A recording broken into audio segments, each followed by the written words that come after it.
Self should make enemies, then he would become my enemies. And then they would fear you. E tu non lo vuoi capire che io sono un uomo di onori. Come resti così? I'm your older brother, Mike, and I was stepped over. That's the way Pop wanted it. It ain't the way I wanted it. Hey, it's my sister's wedding.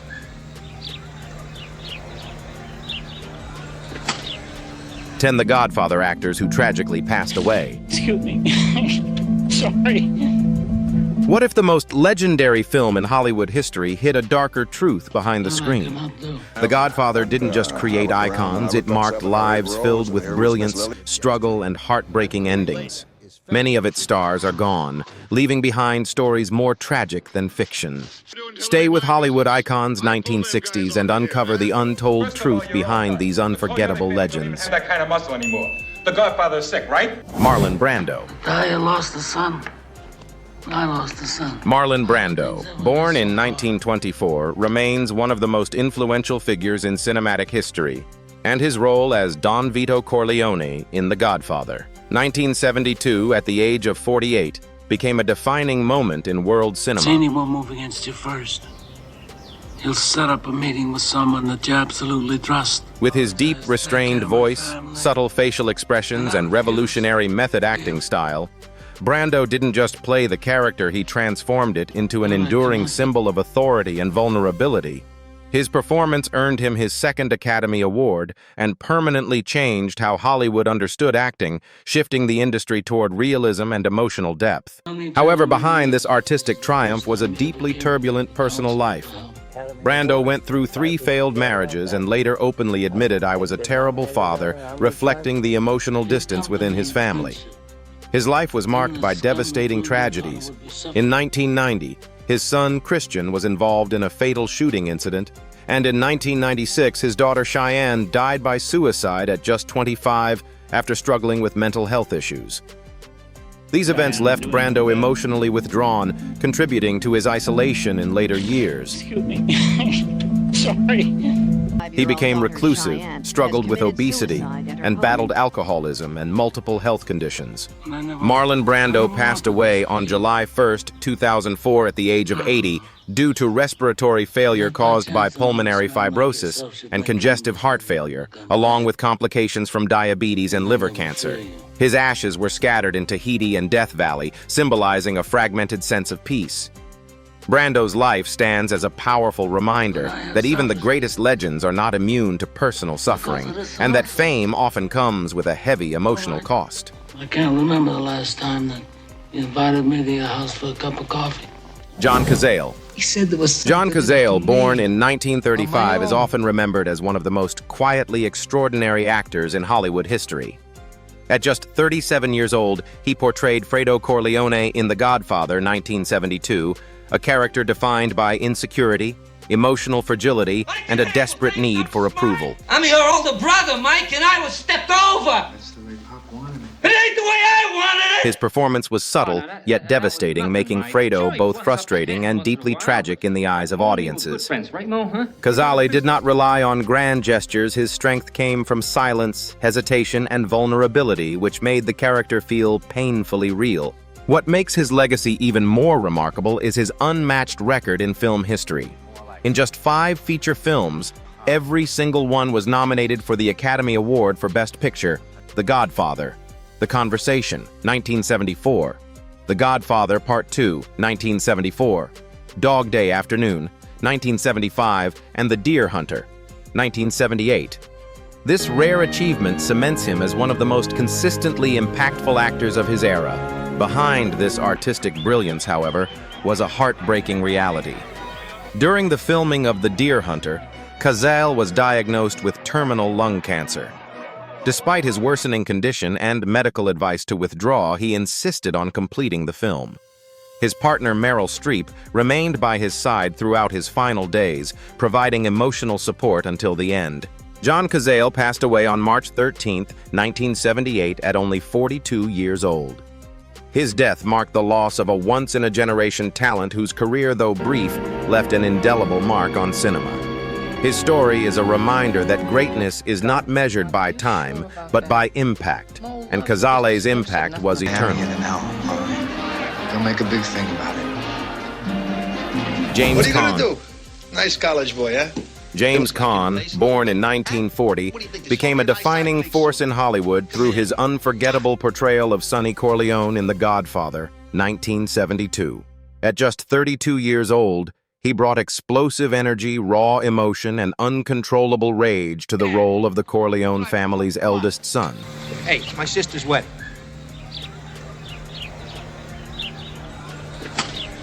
His performance was so intense and authentic that it earned him an Academy Award nomination and permanently cemented Sonny as one of cinema's most iconic tragic hotheads. But behind this fiery screen presence was a life marked by deep personal struggles.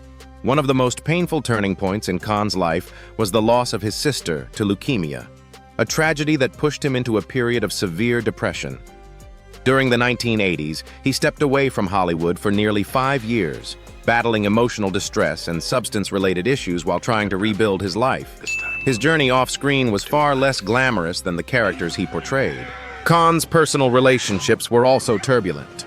He went through 4 marriages that all ended in divorce, and later openly reflected on the emotional distance he had from his children, expressing regret about not being more present in their lives. Despite these struggles, he eventually returned to acting and remained active in film and television for decades.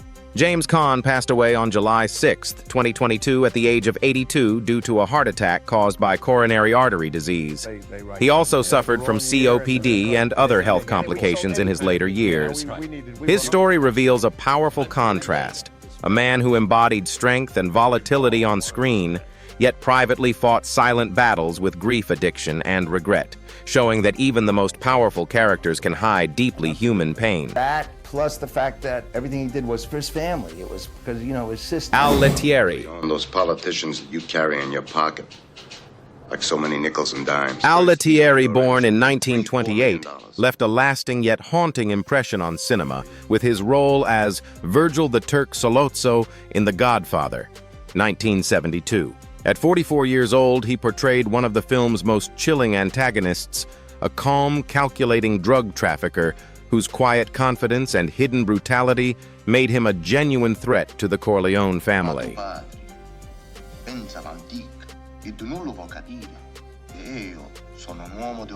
His performance stood out not through volume or aggression, but through a controlled menace that felt unsettlingly real. What made Lettieri's portrayal even more striking was how closely it seemed to align with aspects of his own life experience. He was known to be deeply familiar with the underworld environment he depicted on screen, which added an undeniable authenticity to his role. Outside of acting, his personal life was turbulent. He struggled with alcohol and heavy smoking, and went through 2 failed marriages. Friends and colleagues often described him as someone constantly worn down by pressure and excess, living fast and intensely, despite gaining international recognition after The Godfather. His time in the spotlight was painfully short. On October 18, 1975, just 3 years after the film's release, Lettieri died suddenly at the age of 47 from a heart attack. His death came unexpectedly, cutting short a career that was only beginning to reach wider recognition in Hollywood. Lettieri's story is a stark reminder that success does not always guarantee longevity. He achieved global fame later in life only for it to be taken away far too soon, leaving behind a legacy defined by intensity realism and an unforgettable screen presence. Sonny was hot for my deal, wasn't he? And you knew it was the right thing to do. Sterling Hayden, born in 1916, was one of Hollywood's most striking yet conflicted figures, and his role as Captain McCluskey in The Godfather, 1972, captured that inner tension perfectly. Why, you little punk. What the hell are you doing telling me my business? I pulled them guys off of here, At 56 years old, he portrayed a towering, corrupt police captain whose intimidating presence and moral decay made him one of the film's most unsettling antagonists. Though his screen time was brief, his performance carried a weight that lingered far beyond his scenes. In the 1940s, Hayden was considered one of Hollywood's most handsome leading men. But behind that success was a man who never truly embraced fame. He once admitted that he never wanted to be an actor at all. His real passion was sailing. Acting for him was simply a means to an end, a way to fund his life at sea and escape the constraints of the film industry. This internal conflict followed him throughout his career. His personal life was marked by instability and emotional struggle. He went through 2 failed marriages and battled alcoholism, often expressing regret and frustration about the choices he had made. Despite his fame, he frequently distanced himself from Hollywood, torn between obligation and his desire for freedom on the ocean. Sterling Hayden passed away on May 23, 1986, at the age of 70 due to prostate cancer. His death marked the end of a life defined by contradiction between stardom and solitude, duty and escape. His story reflects a powerful truth. Even those who seem larger than life may spend their entire existence searching for a place where they truly belong. I was told that he was. I told he was some crazy genius from New York who's coming out here to make a film. Lenny Montana. Lenny Montana, born in 1926, is one of the rare cases in Hollywood where life and fiction seem to blur completely. At 46 years old, he appeared in The Godfather 1972 as Luca Brasi, the terrifyingly loyal enforcer of the Corleone family. I'm honored and grateful that you have invited me to your daughter's wedding. His performance stood out not because of dialogue, but because of presence. His towering physique, nervous energy, and unsettling silence created one of the most memorable portrayals of fear and loyalty in the film. Before stepping onto a movie set, Montana had already lived a life deeply connected to violence and the criminal underworld. He worked as a professional wrestler and was reportedly associated with the Colombo crime family in real life. This background gave his performance an unusual authenticity, as he was not merely acting out a role, but drawing from experiences shaped by real-world danger and intimidation. Despite his brief moment of cinematic fame, his life after the film was far from glamorous. Montana struggled with alcohol dependency and lived with constant anxiety about his past connections and potential retaliation from old criminal ties. Over time, he became increasingly isolated, unable to fully escape the shadow of the world he once belonged to. He passed away on May 12, 1992, at the age of 66 due to a heart attack. His death quietly closed the chapter on a life that moved between 2 worlds, one of real violence and one of cinematic myth. Lenny Montana's story serves as a haunting reminder that some people never truly leave their past behind, even when they step into the spotlight of Hollywood. Alex Rocco. Alex Rocco, born in 1936, brought an unforgettable intensity to his role as Moe Greene in The Godfather 1972. At just 36 years old, he portrayed the bold and ruthless Las Vegas casino boss who helped shape the Corleone family's expansion into the gambling world. His character's confidence, pride, and refusal to be intimidated made Moe Greene one of the film's most memorable supporting figures, even in a brief but powerful appearance. However, Rocco's performance carried an edge that was rooted in reality. Before becoming an actor, he had lived a life far removed from Hollywood glamour. He was once associated with the Winter Hill Gang in Boston and was involved in criminal activity that led to his arrest. Facing escalating danger, including a car bombing incident, he ultimately decided to leave that world behind and start over in Hollywood, seeking a second chance through acting. His personal life, however, remained marked by hardship. Although he rebuilt his career and gained recognition in film and television, tragedy continued to follow him. He endured the loss of his wife to cancer and later suffered the devastating death of his adopted son at the age of 46. These emotional blows deeply affected his later years, pulling him away from the public eye. Alex Rocco passed away on July 18, 2015, at the age of 79 from pancreatic cancer. Despite a career that symbolized transformation and reinvention, his life reflected a harsh truth. Even when people escape their past, they cannot always escape loss. His story stands as a reminder that change can open new doors, but it does not always shield us from life's deepest sorrows. Richard Bright. Richard Bright, born in 1937, is best remembered for his chillingly quiet yet essential role as Al Neri in the Godfather trilogy. Unlike many characters defined by dialogue or explosive emotion, Al Neri operated in silence, an efficient, loyal enforcer whose presence alone signaled consequence. Bright's understated performance allowed him to appear in all 3 films, making him one of the few actors to remain a constant thread throughout the legendary saga. Behind the controlled intensity on screen, Bright's real life was far more fragile. In his later years, he suffered from emphysema, a condition that severely affected his breathing and forced him to rely on an oxygen tank. Despite his health struggles, he continued working, even incorporating his physical condition into his performances to maintain his career. His personal life also faced difficulties, including strains within his long-term marriage and the pressures of an unpredictable acting industry. Tragedy struck suddenly on February 18, 2006 in Manhattan. While crossing the street, Bright was hit by the rear wheels of a tour bus, whose driver reportedly did not notice the collision and continued driving. He was 68 years old. The incident shocked many in the film community, not only because of its suddenness, but also because it happened in such an ordinary, everyday setting. Richard Bright's death serves as a stark reminder of life's unpredictability. A man who portrayed controlled violence and silent authority on screen ultimately met a quiet but devastating end in the chaos of real life, far removed from the cinematic world that made him unforgettable. Richard S. Castellano. Richard S. Castellano, born in 1933, became immortal in cinema history through his role as Peter Clemenza in The Godfather, 1972. At just 39 years old, he delivered one of the most iconic lines in film history. "Leave the gun." Take the cannoli, a moment that perfectly captured the mix of humor, pragmatism, and criminal routine within the Corleone world. His performance gave Clemenza a grounded authenticity, making him one of the most memorable figures in the film, despite limited screen prominence. Outside of this legendary role, Castellano's career experienced turbulence. After The Godfather, his professional path began to decline, partly due to reported creative disagreements with director Francis Ford Coppola regarding character development and dialogue direction. This strained relationship contributed to his absence from The Godfather Part 2, limiting what could have been a continued iconic presence in the franchise.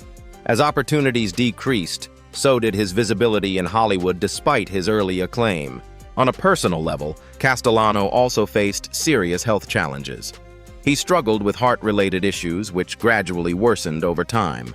The combination of industry pressure, reduced roles, and physical health strain created a difficult final chapter in his life. Richard S. Castellano passed away on December 10, 1988, at the age of 55 due to a sudden heart attack. His death came unexpectedly, cutting short the life of a performer who still had years of potential ahead. His story reflects a harsh reality of Hollywood. Even unforgettable talent and iconic moments do not guarantee stability or longevity. Castellano's legacy lives on through a single line that continues to define an entire era of cinema. John Marley. John Marley, born in 1907, was a veteran actor whose long career quietly built the foundation for one of cinema's most shocking moments in The Godfather, 1972. At 65 years old, he portrayed Jack Woltz, a powerful Hollywood producer whose arrogance is famously shattered in the chilling horsehead in the bed scene. Despite limited screen time, Marley delivered a performance that became one of the most unforgettable and disturbing images in film history. Behind this iconic role was a career spanning decades across stage, film, and television. Marley appeared in nearly 250 productions, showing remarkable versatility and consistency. He earned critical recognition, including an Academy Award nomination for Love Story 1970 and a Volpe Cup win at the Venice Film Festival for Faces 1968. Yet despite this extensive body of work, he often remained outside the spotlight of mainstream fame, rarely receiving the level of recognition his experience deserved. As he aged, Marley's life became increasingly private and marked by declining health. He struggled with heart-related conditions, and his later years were shaped more by medical challenges than professional activity. The distance from Hollywood's center of attention also contributed to a quieter, more isolated final chapter. John Marley passed away in 1984 at the age of 76 following complications from open-heart surgery. His death came without major public spectacle, reflecting the understated nature of much of his life outside of film. His legacy remains defined by contrast, a man with an immense body of work remembered most vividly for a single haunting scene. Marley's story is a reminder that in Hollywood, lasting impact does not always come with lasting fame. From Marlon Brando to John Marley, the Godfather actors shaped cinematic history, yet many faced tragic, untimely deaths. Their lives were filled with fame, struggle, and personal loss beyond the screen. Was their brilliance worth the pain that followed? As we remember them, we're left questioning, does greatness in Hollywood always come at a devastating cost?